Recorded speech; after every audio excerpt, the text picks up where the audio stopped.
करता हूँ। तो बेसिकली मैंने जो जो थीम है वो ये है कि हमने लैंडन पर ये सेमिनार है आपका 2 दिन का। तो लैंडन का जो नेशनल लिबरेशन का थीसिस है या अंडरस्टैंडिंग है, उस जंक्चर को मैंने देखना था क्रिटिकली और उसको देखते हुए देखना था कि किस तरीके से वो मार्क्स की कंटिन्यूटी है, लेकिन कहाँ जाके मेरी रीडिंग अभी बताएगी आपको कि कहाँ माओइज्म जो है या माओ की जो अंडरस्टैंडिंग है वो थोड़ा सा रप्चर नजर आता है, पर्टिकुलरली डेमोक्रेटिक रेवोल्यूशन से आगे उसकी क्या वजूहत हैं। तो अच्छा, ये कंटिन्यूटी और रप्चर का मतलब है कि यूजुअली हम ये करते हैं जब भी नेशनल क्वेश्चन को डिस्कस करने की कोशिश करते हैं, ये तो आपको मेरा ख्याल है फर्क का पता होगा, जब नेशनल क्वेश्चन का लफ्ज़ मैं इस्तेमाल करता हूँ तो with in the federal structure जो है उसी के अंदर शुरू हुए मसाइल कैसे हल करने हैं या छोटी कम्युनिटीज में कैसे हल करने हैं। लेकिन जो जब मैं कहता हूँ नेशनल लिबरेशन, इसका मतलब है आपके गुजरात और मुकम्मल तौर पर आज़ादी की बात भी उन दिनों में चल रही थी और आज भी चल रही है। तो मैं इसमें बड़ा अच्छा आपको एग्जाम्पल देता हूँ। प्लीजो साहब को पिछले दिन पढ़ रहा था, तो प्लीजो साहब जब अपने मुखातिब हैं और तजिया दे रहे हैं, बहुत ज़्यादा नुआंस, बहुत शानदार, इंतहाई कम्प्लेक्स सिचुएशन में नेशनल क्वेश्चन को डिफाइन करना सीख के उन्होंने जब किया या नेशनल लिबरेशन को, तो बड़ा इंटरेस्टिंग है कि वो मार्क्स से शुरू होते हैं, लैनन तक, लैनन से शुरू होते हैं और माओ तक आते हुए वो कंटिन्यूटी दिखाते हैं, यानी जो उनकी पोजीशन है वो उसको कंटिन्यूटी के तौर पर देते हैं। लेकिन मैं थोड़ा सा आपको ये दिखाने की कोशिश करूँगा कि डेफिनेटली कॉन्टेक्स्ट बदल जाता है, अंडरस्टैंडिंग बदल जाती है और किस तरीके से उस मारूफ के बदलने से ग्लोबली, लोकली और जो मार्क्सिज्म की डिबेट्स हैं वो किस तरह बदलती है। तो कंटिन्यूटी और रप्चर दोनों, कोई ये नहीं है कि मार्क्स गलत था, लेनिन ठीक है या लेनिन ठीक था और माओ गलत है। तो हमने देखना होता है कि कहाँ पर कंटिन्यूटी है थिंकिंग की, कहाँ पर रप्चर भी आ रहा है, और तो इसको आप देखते हैं। तो सबसे पहले तो मेरा ख्याल है कि हम वहीं से शुरू करेंगे जहाँ से यूजुअली शुरू किया जाता है कि आपको पता है कौमी रियासत वेस्ट में बनी थी, यूरोप में बनी थी, और लेनिन बहुत सिंपली अपनी किताब में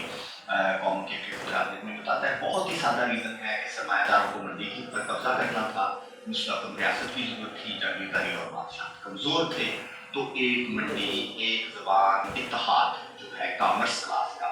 वो उसके लिए ज़रूरी था कि नेशन स्टेट रखते। तो यूँ पहली दफ़ा बुर्जुआ कौमी रियासत जो है वो वेस्ट में वजूद में आती है। तो पहली कौमी आज़ादी की तहरीकें भी फिर यूरोप में ही हुई। तो जो नतीजा हम ये निकालते हैं, जैसे मैंने लिखा है कि कौमी रियासत बुनियादी तौर पर सरमायादारी, अक्सर मैं भी कहता हूँ, आप भी कॉमन अंडरस्टैंडिंग हमारी यही है। लेकिन सवाल आ जाता है कि आप फ्यूडलिज्म और कबाइल भी कौमी रियासत बना सकते हैं। तो जवाब यस या नो है। बिल्कुल ईस्टर्न यूरोप में, जैसे यूरोप में जब कौमी रियासत बनी तो वहाँ पर जो एब्सोल्यूटिस्ट स्टेट बनी मशरकी यूरोप के अंदर फ्यूडलिज्म वो भी कौमियत थी, लेकिन वो रेग्रेसिव थी। यूरोप की जो कैपिटलिज्म के अंदर है प्रोग्रेसिव हम कहते हैं, और ये इस तरीके से हम, लेकिन अब हमारे लिए हम आहिस्ता आहिस्ता आगे बढ़ते हुए देखेंगे जहाँ तक हम पहुँचना चाह रहे हैं कि जो नौआबादियाँ हैं या कॉलोनाइज्ड कंट्रीज थे जैसे इंडिया, तो वहाँ पर जो है कौमी सवाल कैसे बनेगा या नेशनल लिबरेशन की क्या शक्ल बनेगी, सरमायादारी, वहाँ तक आते हैं। लेकिन सबसे पहले हम मार्क्स पर वापस जाते हैं, जिससे हमें पता चलेगा। तो मार्क्स के दौर में बुनियादी तौर पर आयरलैंड के लोगों की तहरीक सिर्फ चल रही थी, तो महज आयरलैंड के हवाले से उसका नुक्ता नज़र में मिलता है और बड़ा आसान है, हम सब ने कॉमन सेंस में उसे कहते हैं, और हमारे कॉमन सेंस इसलिए बन गया कि हमारे अंदर तक वो मौजूद है कि जो बरतानिया के मजदूरों को आयरलैंड के मजदूरों की हिमायत करनी चाहिए। ठीक है, इस आज़ादी में बरतानिया के मजदूरों की अपनी निजात है। तो बड़ा सादा सिंपल फार्मूला है, और वो मार्क्स की अपनी जो तहरीर करता है, पहली इंटरनेशनल की करारदाद कोड, वो लोग जो दूसरों को गुलाम बनाते हैं दरअसल अपनी जंजीरें ढाल रही होती हैं। तो इसका मतलब है कि ये मार्क्स के दौर तक ये इतिहास है, फर्स्ट इंटरनेशनल। लेकिन उससे पहले भी तो आकर सेल्फ रेवोल्यूशन का तस्वर होगा, लिबरल तस्वर, उसको अलग करना जो लेनिनिस्ट तस्वर से बड़ा जरूरी है। तो मार्क्स के ज़माने में इससे पहले जो सेल्फ डिटर्मिनेशन का मॉन्रो डॉक्ट्राइन होता था 1823 का, on right of self determination. अच्छा, ये बुनियादी तौर पर जो ज़बरदस्ती कॉलोनाइजेशन कर रही थी जो वेस्टर्न हेमिस्फीयर में, जो कि अमेरिका के विपरीत था, उसने जब उससे आज़ादी ले ली थी बरतानिया से, तो बुनियादी तौर पर वो उसका सिर्फ एक कानूनी हद के तौर पर रस्मी फॉर्मल बात करता है मानो डॉक्टर। ये दूसरे पास में वो यूरोपीय चैलेंज के बारे में है और खुद अमेरिका की जो लैटिन अमेरिका में बालादस्ती उसकी बात नहीं करेगा। तो गोया ये जो फॉर्मल लीगल कॉन्सेप्ट है सेपरेट टर्मिनेशन का, लिबरलिज्म है, इसके बरक्स लैटिन जो है वो जो इंस्टीट्यूशनल और लीगल फॉर्म के बरक्स जो है पहली दफा क्लास कंटेंट की बात करते हैं, लेकिन कहीं ये अंडरमाइन हो जाता है। मैं आपको बताता हूँ, कंटिन्यूसली लैनिज्म जो है इस कॉन्फ्लिक्ट को हल करने की कोशिश करता है जब वो कॉलोनाइज्ड कंट्रीज पर आता है, नौवादियों की तरफ आता है। ठीक है, तो ये हम उसमें शामिल, यानी कि सवाल फॉर्मल राइट नहीं है, कौन लोग हैं, किनको आज़ादी चाहिए, उसकी क्लास कॉन्टेक्ट क्या है। तो ये बुनियादी तौर पर मैं इसकी तरफ आहिस्ता आहिस्ता लैनिनिज्म पर जंक्चर को जब करूँगा मानता हूँ। लेकिन लैनिन से पहले हम जो कॉलोनाइज्ड कंट्रीज हैं उनके हवाले से जो राइट ऑफ सेल्फ डिटरमिनेशन है या नेशनल लिबरेशन है, वहाँ तक आने से पहले मेरे ख्याल स्टालिन के काम को देखना बड़ा जरूरी है। इब्तदाई काम हो गया और याद रखिएगा यूरोप की जो है कौमी रियासतों के बनने के बाद जो अगली कौमी रियासतों की तहरीकें उठ रही थी, स्पेशली 1913 से पहली आत्म जंग के दौरान, तो वो उठ रही थी। ऑस्ट्रो-हंगरी जो रूसी जार की रियासत कमजोर हो रही थी, स्टालिन उस दौर में 1913 में लिखना शुरू करता है और उस पर कौम की वो पहले तो तारीफ करता है बड़ी सादा सी तारीखी तौर पर इस्तेकाब से मुस्तक़िल लोगों की जमीयत, बड़ा सादा डेफिनेशन है, लेकिन ये हमारे यहाँ आम है। हम भी से जानते हैं कि 4 खसूसियात बताता है कौम की: मुश्तरिक ज़बान, मुश्तरिक इलाका, मुश्तरिक माशी ज़िंदगी, मुश्तरिक नफ्सियाती रुझान, ज़हनी रुझान, जिससे वो कौम अपनी सकाफत की मुश्तरिक खसूसियात इंसान करती है। तो ये हो गया स्टालिन का बहुत ही सादा और जो कि वो मशरकी यूरोप को सामने रखकर स्पेशली वहाँ पर जो है मैं आगे भी आपको बताऊँ कि उभरती हुई सरमायादारी, जो स्टालिन महज कौम को तारीखी कैटेगरी नहीं देखता, वो बाकायदा उसे एक कंक्रीट डेवलपमेंट के साथ कैपिटलिज्म की जोड़ता है, यानी उभरती सरमायादारी के साथ। तो उसका तजिया मशरकी जो होता है, वहाँ पर सरमायादारी उभर रही थी, बिल्कुल दुरुस्त है, इब्तदाई तौर पर उसके खतरात बनना शुरू हो गए थे। लेकिन एक प्रॉब्लम यहाँ पर है, वो ये कि स्टालिन जो है उस वक्त तक नीम नौवादियों और नौवादियों में जो कौमी सवाल है उसको बयान नहीं करता, अब वहाँ तक सही अप्रोच उसकी नहीं बन रही और उस वक्त अभी जरूरत भी नहीं थी। आपने गौर किया होगा कि basically anti first world war के साथ शक्लें बनती हैं, शक्लें बनती हैं, वो आगे जाके लैनिन को करना पड़ती हैं और लैनिन उस पर फिर बात करता है। तो ये हमें नजर आ रहा है कि जो हमारी नौवादियाँ हैं जहाँ पर कबाइल भी मौजूद है, फ्यूडलिज्म भी मौजूद है, सरमायादारी अभी आई नहीं आई है थोड़ी सा तब, तो लैनिन फिर बुनियादी तौर पर कौमी सवाल को 1920 तक बनाने की कोशिश करता है। तो अब फर्क देखें, अब जब मैं कंटिन्यूटी और रप्चर की बात करूँगा तो वहाँ से आपको समझ लगेगा कि मार्क्स और लैनिन में कंटिन्यूटी नजर आती है, ठीक है, लेकिन बहुत हद तक रप्चर भी नजर आता है। तो पहली बात हमें जब मार्क्स जब लिख रहा है तो वो दौर जो है कंपेटिटिव कैपिटलिज्म का दौर है, सरमायादारी मुकाबले की सरमायादारी है, अभी मोनोपोली कैपिटलिज्म नहीं आया, पूरी दुनिया कॉलोनाइज नहीं हुई थी। बाय द वे आपको ये पता होगा कि 1885 की बर्लिन कॉन्फ्रेंस है एक्चुअली, जहाँ पर एक्चुअली पूरे ग्लोब जो नौवादियों क्योंकि रॉ मटेरियल इंडस्ट्रियल रेवोल्यूशन की बात की जरूरत पड़ती है, पूरी दुनिया के वसाइल पर कब्जे किए कि जंग असल में कहीं जाके 19वीं सदी के आखिर में शुरू हुई, जिसकी वजह से फिर पहले जंगें भी 19वीं सदी के शुरू में हो जाती है। तो बुनियादी तौर पर साम्राज्य की खीरी आ गई थी लैनिन के ज़माने में, कंपेटिटिव कैपिटलिज्म का दौर आ गया था, मोनोपोली कैपिटलिज्म का दौर आ गया था और नौवादियों में आज़ादी की तहरीकें शुरू हो चुकी। ये भी हमारे यहाँ पार्टी बन चुकी है और भी दुनिया में कि किसान पार्टी के खिलाफ करना शुरू हो गए। तो बुनियादी तौर पर लैनिन की खूबी ये है कि वो कौमी सवाल को साम्राज्य से जोड़ता है, ठीक है, इस तरह वो कौमी के बजाय आदमी सवाल बन जाता है, क्योंकि साम्राज्य बराबर है। मार्क्स के ज़माने तक कौमी रियासत कैसे बन रही थी, सरमायादारी के ऐसे मकामी तौर पर सरमायादारी। लेकिन यहाँ पर क्या हो गया कि कौमी रियासत जो है उसको अब वो साम्राज्य जो है उसने कब्जा किया, तो लिहाजा इस दौर में सरमायादारी कैसी उभरेगी, सरमायादारी की नेचर क्या होगी, तो यहाँ पर हम देखेंगे कि अब तसलसल को जरा दोबारा से बनाते हैं और फिर हम हमें समझ लगेगा कि यूरोप में तो कौमी सरमायादारी जो थी वो हमें नजर आ रहा है तरकीब संग थी, उसने कौमी आज़ादी का मसला हल किया, मगर इसने दूसरी कौमों को गुलाम बनाया, कॉलोनाइजेशन की, ये भी हमारे सामने है। तो आयरलैंड की तरह हमारा बड़ा सादा फार्मूला हमें नजर आता है कि कौम में जो है, जो कॉलोनाइजर्स हैं, उनके मजदूर जो हैं, कॉलोनाइज मुल्कों के मजदूरों का साथ दें। उसके बाद मशरकी यूरोप का हमने देखा, यहाँ बुर्जुआ डेमोक्रेटिक इनकलाब अभी शुरू ही हुआ था, कौमी तहरीकें तेज थी,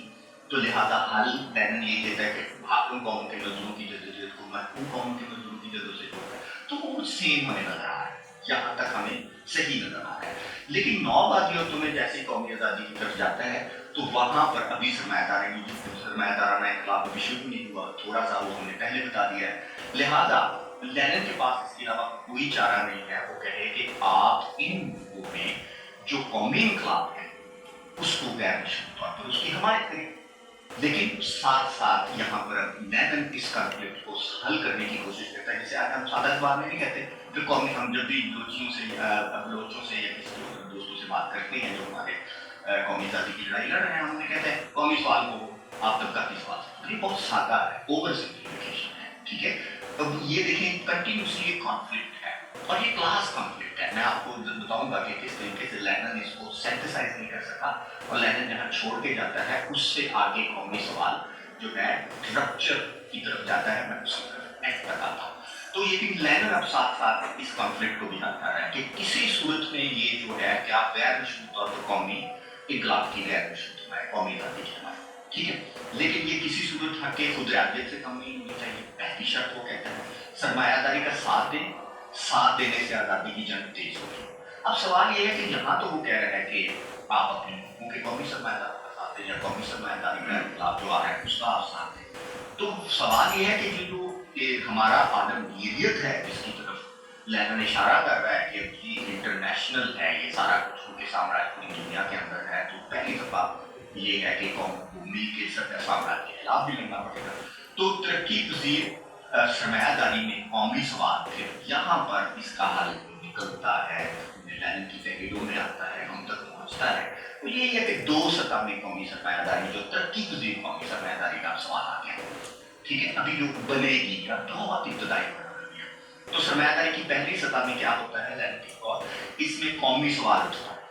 कौमी जबर की मुखालफत होती है, कौमी रियासतों की तख्लीक होती है, पहली चीज।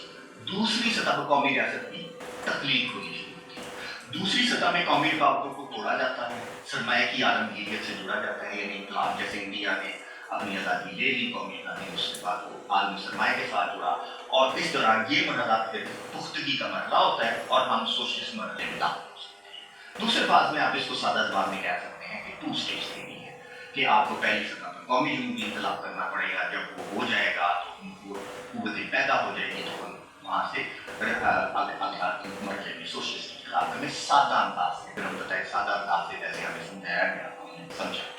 तो लेकिन यहाँ पर इतना सादा नहीं है, कभी भी लेनिन कभी भी नहीं कहता, वो कह रहा है जो मार्क्सिस्ट प्रोग्राम है उसको दोनों वजहात को जेर गौर लाना होता है। नंबर एक, कौमों की सकाफती बराबरी और हक़ खुदराजियत को बढ़ाना, और मजदूरों की आलमगीरियत के तस्वर की हमायत भी करना। यूं हम कोशिश करते हैं कि कौमी सरमायादारी की जो कौम परस्ती होती है उसकी नफरत से हम दूर रहें। तो ये तरकीबी तबसरा कौमी सवाल पर लेनिन जो है यहाँ पर ये चीज़ें बताता है। सोशलिज्म का मकसद यहाँ कौमों को इकट्ठा करना होता है, लेकिन अब जाहिर है यहाँ पर कॉलोनाइज्ड कंट्रीज में क्या होगा, क्योंकि लेनिन आप एक चीज देखेंगे कि कौमी सवाल पर वो कंसिस्टेंट बहुत है, यानी वो इनकलाब करने से पहले भी ज़ार की जो बादशाह था उसमें जो रियासत उसके हवाले से वो कंसिस्टेंट है, अच्छा इनकलाब के बाद भी वो बहुत प्रिंसिपल्ड है और कंसिस्टेंट है। तो अब यहाँ पर बड़ा इंटरेस्टिंग है कि एक तरफ आपने कौमी आज़ादी को सपोर्ट भी करनी है, मजदूरों के मफाद को भी ध्यान में रखना है, और सोशलिज्म का मकसद उनको इकट्ठा रखना है, लेकिन इनकलाब, लेकिन ये निज़ाम जबरी नहीं होगा। और इसके लिए बहुत पॉपुलर एक मिसाल है कि हम तलाक के हक को मानते हैं मगर तलाक का प्रचार नहीं करते। तो यहाँ पर एक आप देखेंगे कंटिन्यूसली जो कौमी आज़ादी की तहरीक है, जब उस पर लेनिन तबसरा करता है, तो बुनियादी तौर पर वो जिस चीज़ से स्ट्रगल कर रहा है वो ये क्लास कंटेंट है। वो समझ रहा है कि यहाँ पर अभी डायरेक्ट वो समझ रहा है। तो कहीं पर आप देखेंगे कि ये बड़ी हद तक मार्क्स की कंटिन्यूटी है। मैं इसकी तरफ आऊँगा कि मार्क्स की कंटिन्यूटी क्यों है। तो लेनिन की इस रीडिंग तो बड़ी आसान है कि हमें ज़बान की याद है, हम पढ़ते भी रहते हैं, लेकिन इस तनाव का भी मैंने केसर बुर्जुआजी के साथ मजदूरों के मफादात को भी एट द सेम टाइम देखना है। लेकिन लेनिन की एक और रीडिंग मैं अब आपको देने की कोशिश करता हूँ। तो बुर्जुआ डेमोक्रेटिक रेवोल्यूशन से हम कोशिश करते हैं कि लेनिन में से कुछ निकालें या हम इसे आज़ाद करवाने की कोशिश करते हैं। तो पहले मैं आपको बताना चाहूँगा कि मार्क्स का दौर हमने देखा कि वहाँ पर, अब यहाँ पर मैं क्लास कंटेंट की तरफ आऊँगा कि लेनिन कहीं इशारे ज़रूर कर देता है क्या कि यूरोप में जब सरमायादार कुत्ते मुस्तक़ब हुई थी तो उन्होंने जो बुर्जुआ नेशन स्टेट हैंड की थी वो क्या थी, वो स्टेबल इंस्टीट्यूशनल फॉर्म्स थी। वो सरमायादारी तरक्की पसंद सरमायादारी थी, उसने जागीरदारी को खत्म किया, मुलायत को खत्म किया। ठीक है, लेनिन के दौर में नजर आ रहा था लेनिन को कि जो कौमी तश्कीलात होंगी या जो नेशन स्टेट बनेगी, उसकी जो इंस्टीट्यूशनल फॉर्म्स बनेगी वो गैर मुस्तहकम, क्योंकि उसके नीचे जो क्लास कंटेंट है वो बड़ा प्रॉब्लमेटिक है। सरमायादारी दमाश्ता थी, जागीरदारी वो जागीरदारी को खत्म नहीं कर सकती थी, बहुत ज्यादा थी। तो दूसरे फाज में अनस्टेबल इंस्टीट्यूशनल फॉर्म्स जो है लिबरेशन मूवमेंट्स कि उनको कौन बना रहा है, कैसे बना रहा है, उसके अंदर लड़ाइयाँ क्या है, और पोस्ट कॉलोनियल नेशन स्टेट जो बनेगी। लेनिन वहां तक नहीं पहुंचता लेकिन इशारा जरूर करता है, जगह जगह हमें नजर आता है। और ये सारा जो कॉन्फ्लिक्ट मैंने बताया है वो लेनिन के अंदर मौजूद है, लेनिन बताने की कोशिश करता है। ठीक है, और मैं ज्यादा डिटेल में नहीं जाऊंगा लेकिन यकीन करें तो 1920 तक लेनिन ये तो समझ आया सारा कुछ कि अनस्टेबल इंस्टीट्यूशन अभी तक लेकिन पोस्ट कॉलोनियल स्टेट नहीं बनी, एंटी कॉलोनियल स्ट्रगल आप हो चुकी है। और वो आपको वाकया याद होगा 1920 में कांग्रेस उसमें एम रॉय गया हुआ था, बड़ा इंटरेस्टिंग है, मैं अक्सर कोट किया करता हूँ कि ये खंड है बिल्कुल बिल्कुल दो लोग कहते हैं कि जाओ अपने अपने मुल्कों में बुर्जुआजी का साथ दो। एम ऑब्जेक्ट करता है कि वो बहस होती है, बहुत क्रूशियल क्वेश्चन होता है, वो कहते हैं कि हम आपकी तरह इनकलाब क्यों ना करें, तो Lenin progressive bourgeoisie, progressive bourgeoisie, इस तरह के बहुत से कंप्रोमाइज के बाद इस तरह की चीजें बनती है। लेकिन लाइन पूरी यही बनती है उसके बाद कि कांग्रेस में इस डिटेल में अगर एंड पे हमारे पास होगी तो मैं बताऊंगा कि किस तरह हमारी 1943 तक लाइन है। आपको पता ही है कि कांग्रेस आपकी नेशनल बुर्जुआजी है, मुस्लिम लीग रिएक्शनरी जमात है वगैरह, कोऑर्डिनेशन है, इंडिया नहीं, ठीक है। तो लिहाजा ना ही पाकिस्तान एक मिशन है, ना ही इंडिया एक मिशन है, लिहाजा वो जो इंटरनल कॉलोनाइजेशन है उसकी बात तो लेनिन यहाँ लेनिन लेकिन ये है कि class content of liberation movements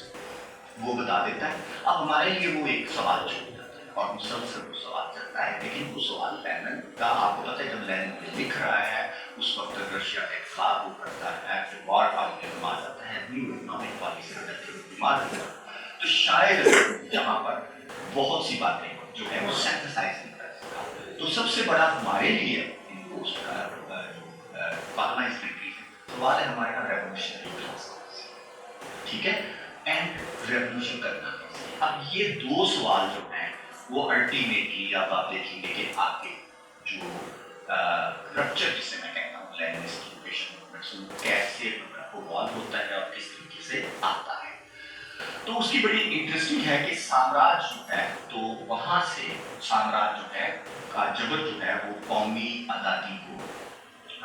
जबर जो है कौम पसंदी को पैदा करता है कि जो दुरुस्त है। First world war, second world war और रेजिलिएंट नेचर है। यहाँ पर हमें एक चीज बहुत इंटरेस्टिंग समझने की जरूरत है कि जो हमारी जो है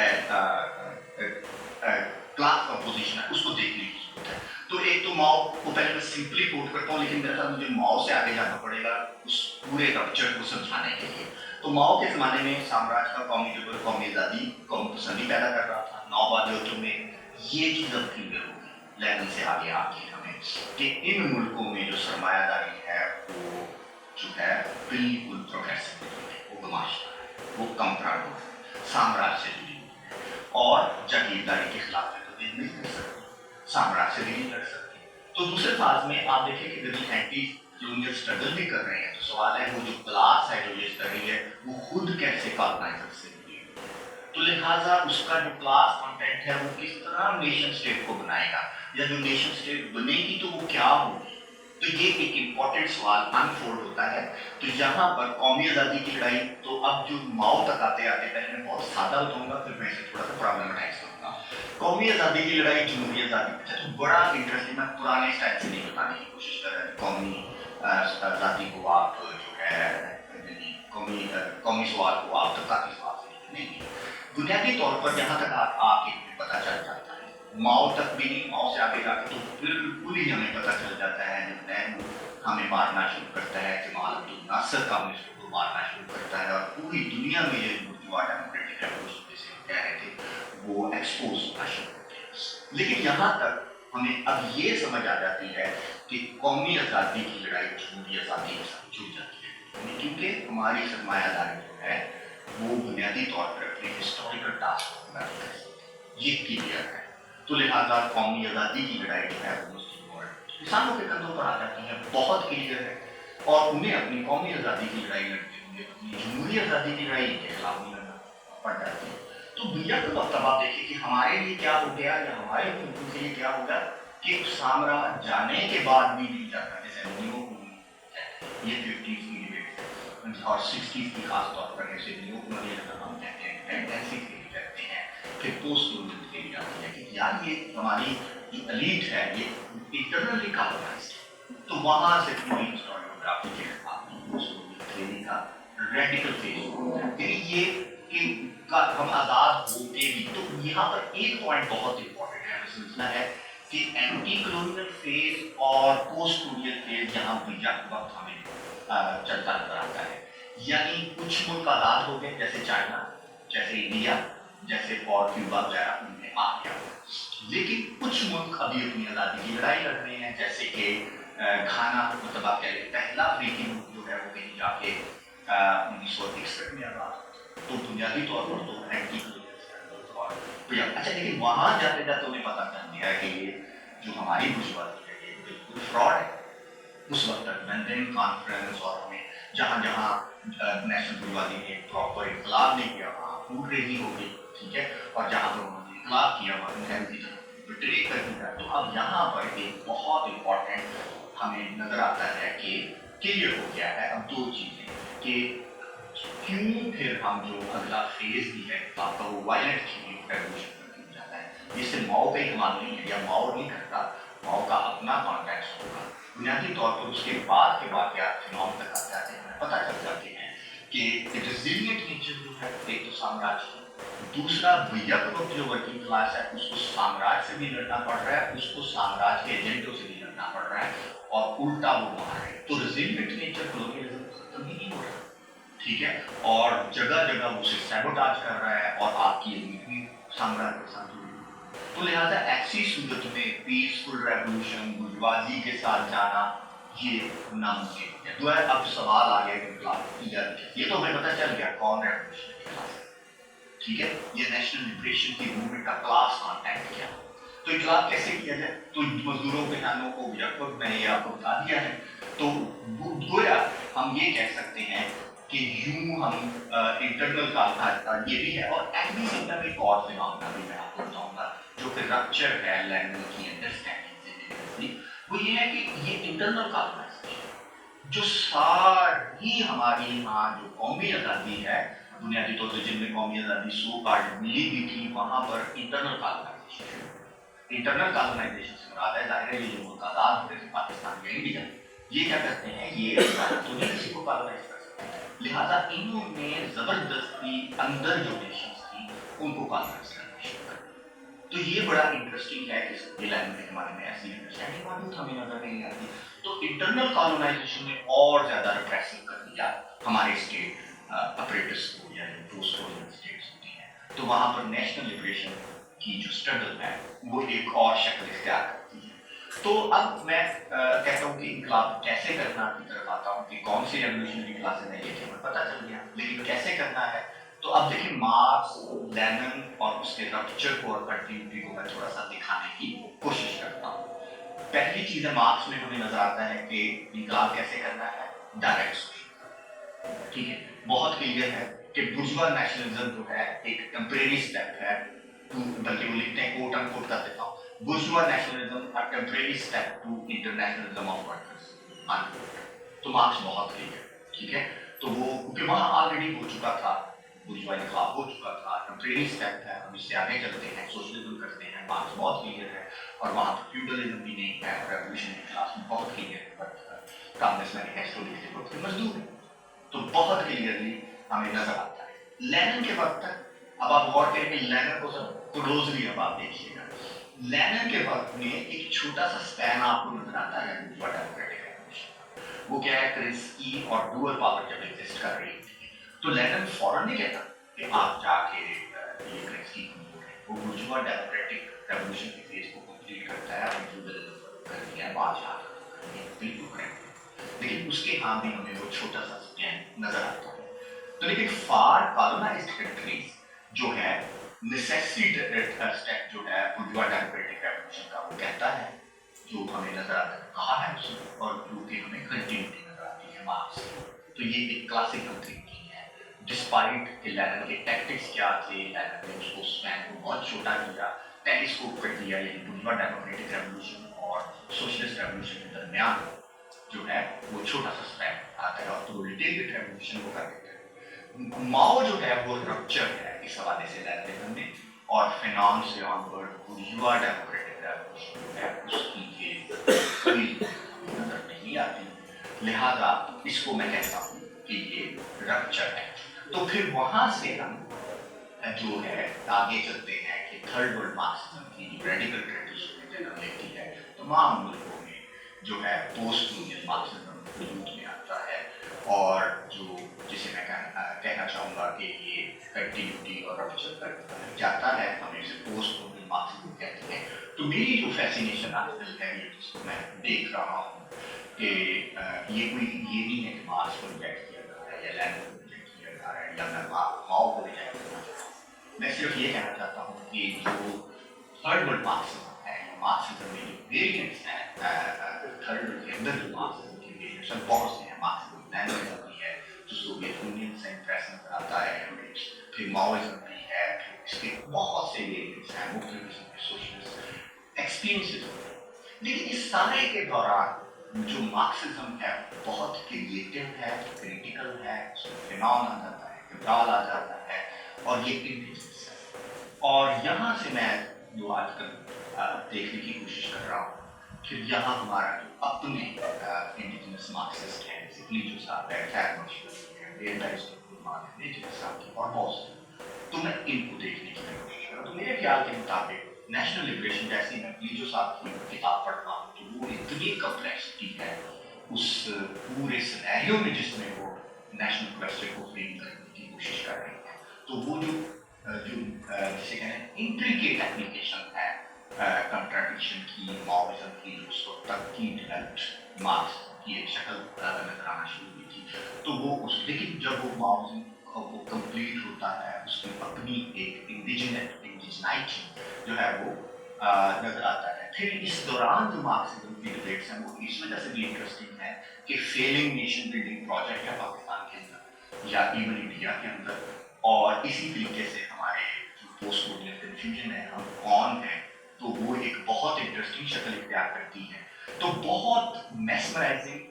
फैसिनेटिंग स्पेस है ये, जो हमारी अपनी हिस्ट्री है, हमें उसको देखने की जरूरत है, हमारी अपनी गलतियाँ हैं, तो हमने मार्क्सिज्म, लैनिनिज्म से, माओइज्म से, थर्ड वर्ल्ड मार्क्सिज्म, उसके वेरिएंट्स जो कंटिन्यूटी और रप्चर है, जो सिंक्रेटिक ट्रेडिशन है मार्क्सिज्म की, जो क्रिटिकल है, क्रिएटिव है, इंडिजिनस है। लेकिन यहाँ पर मैं कहूँगा कि इसको एक्सक्यूज नहीं बनाना चाहिए रिलीजन के लिए, इसको एक्सक्यूज नहीं बनाना चाहिए कि रेवोल्यूशनरी फर्वर को, बल्कि इस सारी क्रिएटिविटी को यूज करना चाहिए हमें टू शार्पन द रेवोल्यूशन। तो मैं ज़ाती तौर पर ये समझता हूँ। तो अब पाकिस्तान में मेरे नज़दीक थोड़ा सा मैं इसको मार्क्सिज्म, लैनिनिज्म और सारी क्रिएटिविटी में रप्चर बताने की कोशिश की। इस वक्त पाकिस्तान में बहुत इंटरेस्टिंग टाइम है in terms of historiography, left की लिखी जा रही है, बहुत अच्छा लिखा जा रहा है, बहुत ज़्यादा आर्काइव पर बेस बहुत ज़्यादा चीज़ें सामने आ रही हैं। तो मुझे जो बुनियादी तौर पर थ्योरेटिकली मुझे दो प्रोजेक्ट्स नज़र आते हैं, और जो मुझे ट्रेंड्स नज़र आ रहे हैं मार्क्सिज्म के, तीन तरह के मुझे नज़र आते हैं। बहुत ब्रॉड में डेफिनेशन होगा, लेकिन हमारी अंडरस्टैंडिंग के लिए किसी से के हक में मैं बात नहीं करना चाह रहा, मैं जस्ट एकेडमिक अंडरस्टैंडिंग के लिए और हमारी जो रेवोल्यूशनरी प्रैक्टिस है उसके हवाले से। तो मुझे एक तो बहुत ही पुराना और क्लासिकल तत्व ज़्यादा अच्छा होगा, हमारा हेरिटेज है वो हमें नजर आता है। ऑर्थोडॉक्स मार्क्सिज्म की शक्ल में जो पुरानी ट्रेडिशन थी, सोवियत ऑफिशियल मार्क्सिज्म भी कह सकते हैं, यहाँ आया और यहाँ अपने तरीके से हमारी जो तहरीक थी, कम्युनिस्ट पार्टी थी या उससे रिलेटेड उस ट्रेडिशन से उन्होंने अपने तरीके से काम किया है, कोई कंटेक्ट नहीं, उनका अपना अंदाज है, अंडरस्टैंडिंग है, उनकी गलतियाँ, उनकी अच्छी चीज़ें, ये सारा प्रोसेस है, टैलेंट का प्रोसेस है, तो वो आज भी मौजूद है, जैसे उसके अंदर मैं अक्सर कहता हूँ उसके अंदर हमने 1917 से आगे बढ़ने की कोशिश नहीं की, तो उसके अंदर ऑर्थोडॉक्स जैसे मार्क्सिज्म बात ज़्यादा अच्छा क्लासिकल मार्क्सिज्म है, उसको तो उसके अंदर इकोनॉमिक रिडक्शन भी है, जो सब टेक्निकल भी हो जाता है, तो वहाँ से ऑनवर्ड हमारे पास दूसरी जो टेंडेंसी बहुत डोमिनेंट है इस वक्त और उसको भी हमें केयरफुली देखने की जरूरत है। वेलकमिंग है, कोई भी ट्रेंड जो हमारे अंदर की डिबेट्स हैं वो वेलकमिंग होती है, उससे हमारा तजिया शार्प होता है। वेस्टर्न मुख्तलिफ शक्लों में आ रहा है, ग्रैमची भी हो सकता है, वो फ्रैंकफर्ट स्कूल भी हो सकता है,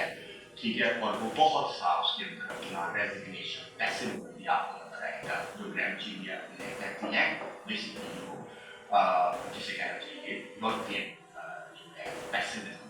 उनके रेवोल्यूशन का उसमें वो बहुत डोमिनेट करता है, बहुत से हमारे नए एकेडमिक दोस्तों में पढ़ पा रहे हैं वहाँ से, वो मोस्टली वहाँ से इंस्पायर होते हैं। तीसरा मैं अपनी तौर पर 40 ईयर्स कोशिश कर रहे हैं कि जो ट्रेडिशन टूटी थी तीन हिसाब से रोशनी से या ऑक्सीजन के हिसाब से उसके ऑक्सीजन कहता हूँ उसको भी देखने की कोशिश कर रहे हैं, उसके आने वाले कोशिश कर रहे हैं, यहाँ से कुछ मिलता है उसे